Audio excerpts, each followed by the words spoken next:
Hello everyone, this is Taito here, and thanks to Tianxingjian sending in yet another replay. Today we'll be looking into a Dawi versus Dark Elf battle on the Total War Warhammer 2 online multiplayer replay.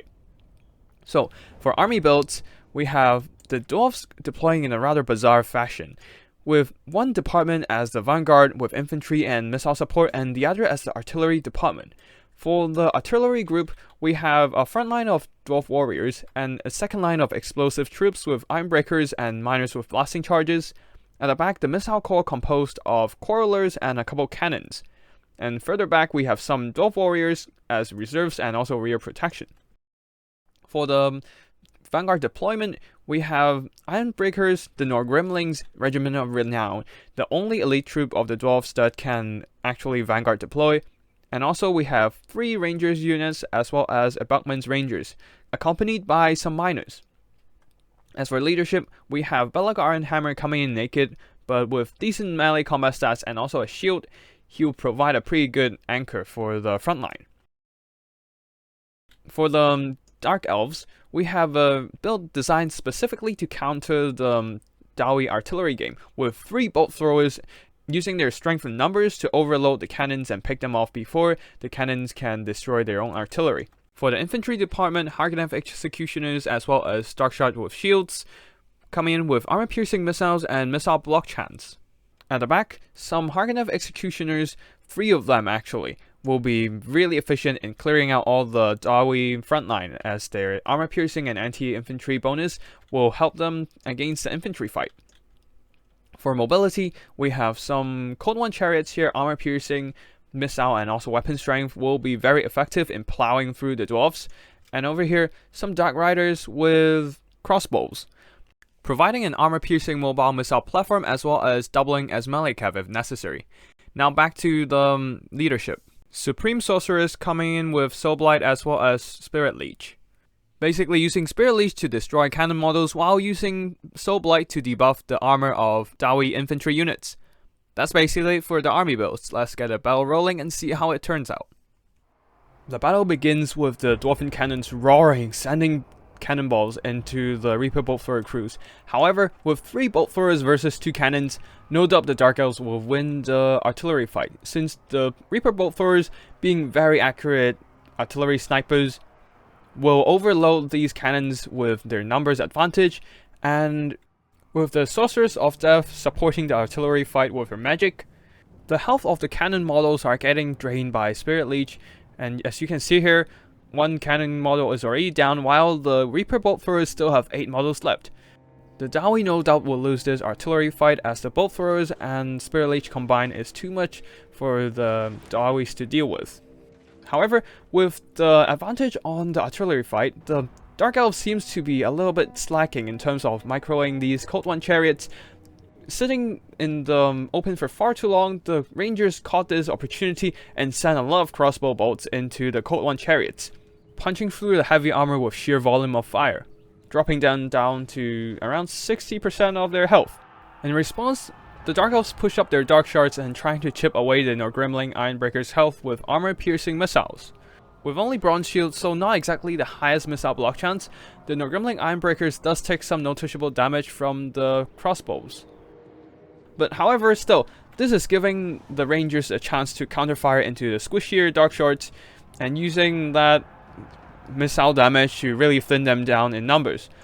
While these Cold One Riders chariots are just charging straight into the front line, plowing through the Norgrimling Ironbreakers and miners trying to get to the back line. But they seems to be a bit stuck, giving the Rangers a chance to shoot into these chariots, actually dropping their leadership to wavering and maybe even see them routing, as the chariots didn't really get a clean charge into the Rangers.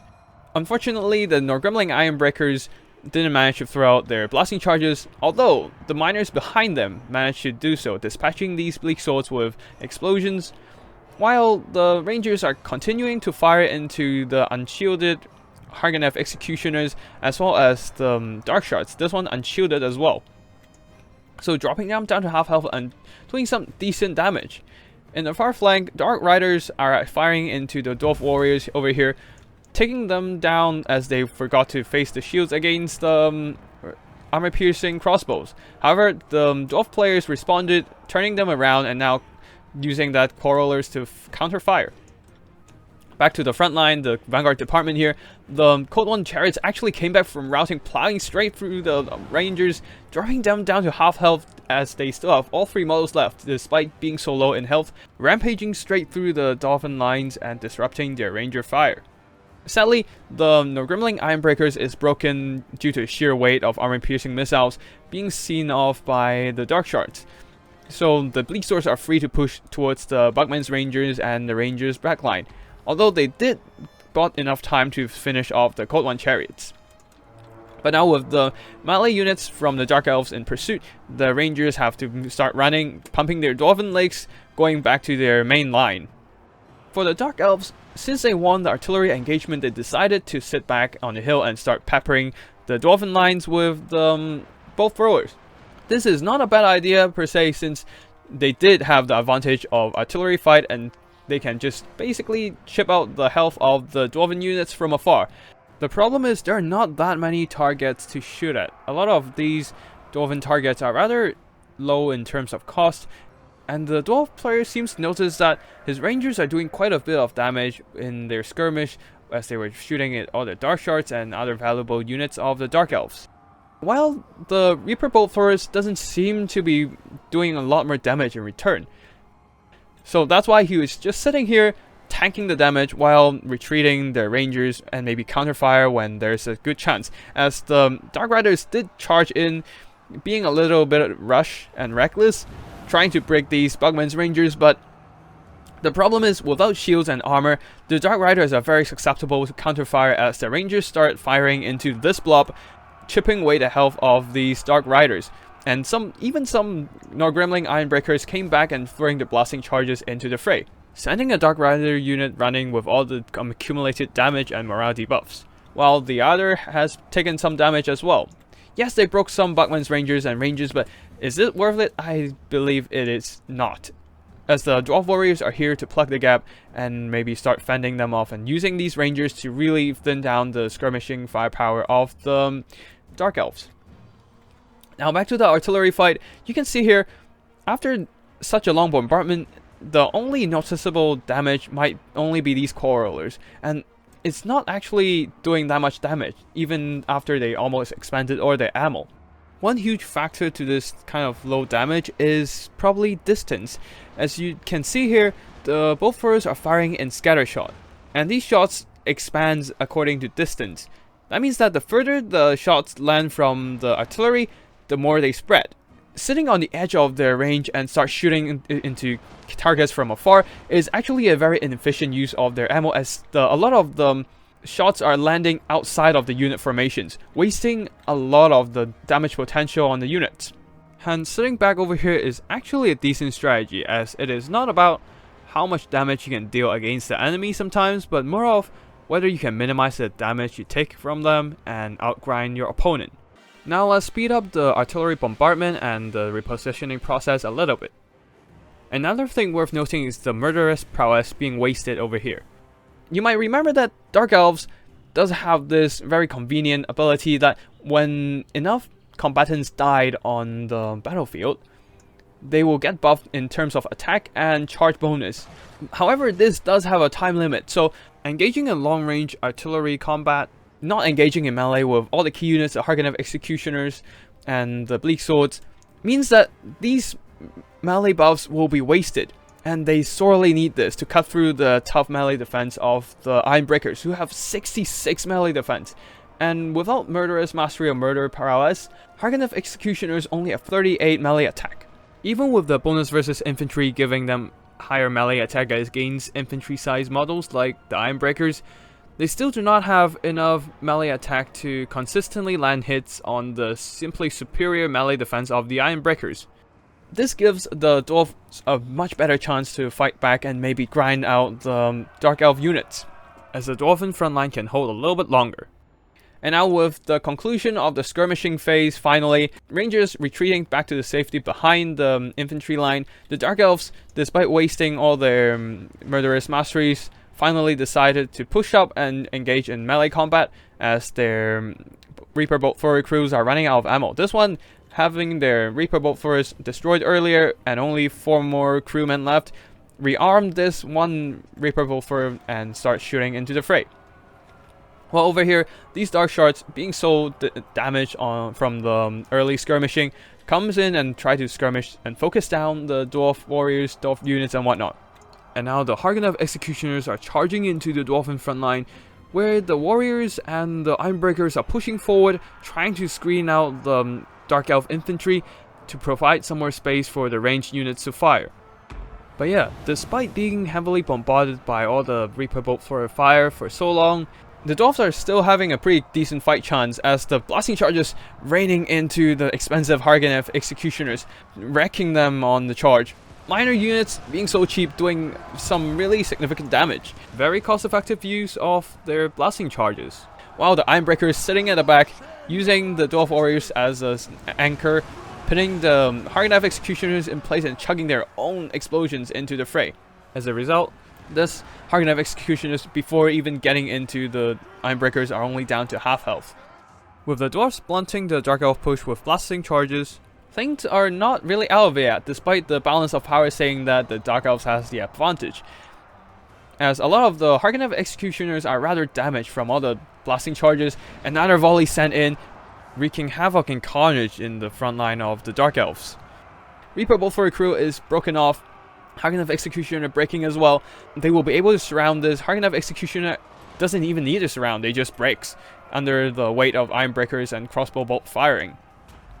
At the back, despite being rather tattered and exhausted, Dark Riders are riding down the tattered miners and also Dwarf Warriors, and maybe not. They just runs around probably trying to go and stem the tide as Belagar Ironhammer is pushing through the lines as only one Harganev Executioner is left in the fray, trying desperately to punch through the Ironbreakers but to no avail due to their heightened melee defense. While Belagar Ironhammer and the Dwarf Warriors are pushing straight for the Dark Shards, who do not have any time and space to fire as the Dwarf Warriors close in.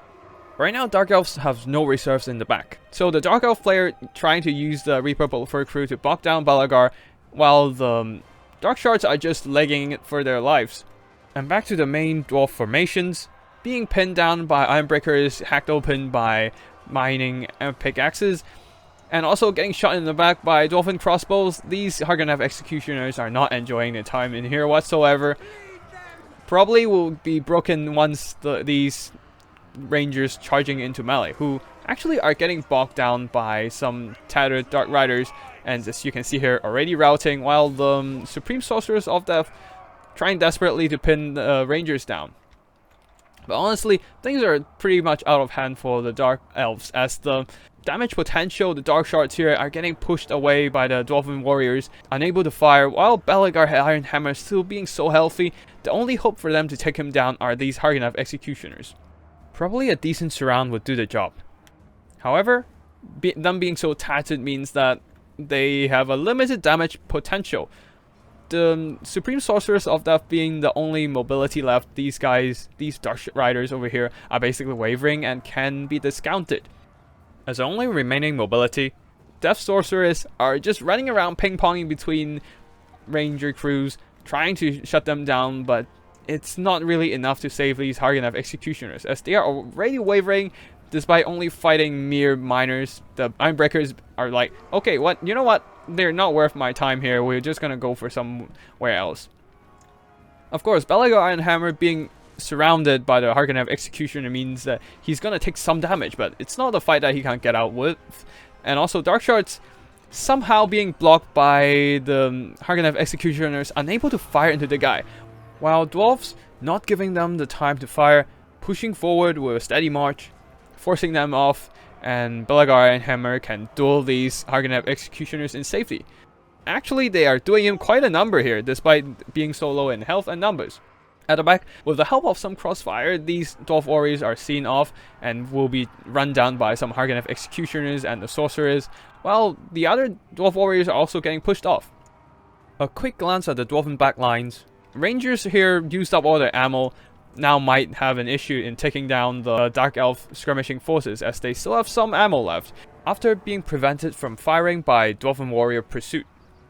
Oh wait, what is this on the side? A gutsy charge coming in for Supreme Sorceress. This might be the end of her, as she is now stuck on the heavily armored heavy mass of the Dawi unit.